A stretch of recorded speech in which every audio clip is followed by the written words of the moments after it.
Hello বন্ধুরা, আসসালামু আলাইকুম। এই ঠান্ডা ঠান্ডা আবহাওয়ায় ছেলের জন্য আজকে একটু স্যুপ তৈরি করলাম। এই জন্য এখানে আমি একটি পাত্র নিয়ে নিয়েছি। পাত্রের ভিতরে আমি একটা মুরগির মাংস দিয়ে দিলাম। তার ভিতরে সামান্য একটু আদা আর একটু রসুন বাটা দিয়ে দিয়েছি, সামান্য একটু লবণ দিয়ে দিলাম।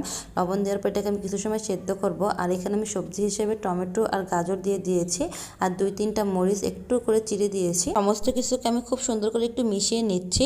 এটাকে আমি কিছু সময় রান্না করব, যতক্ষণ না মাংসটা সেদ্ধ হবে। এই পর্যায়ে আমার মাংসটা প্রায় সেদ্ধ হয়ে গিয়েছে। আমি মাংসটাকে তুলে নিচ্ছি এবং কাঁটা চামচ বা হাতের মাধ্যমে খুব সুন্দরভাবে ছাড়িয়ে নিয়েছি। ছাড়িয়ে নেওয়ার পর আবার আমি এর ভিতরে দিয়ে দিলাম। দিয়ে দেওয়ার পর এটাকে খুব সুন্দর করে মিশিয়ে নিয়েছি।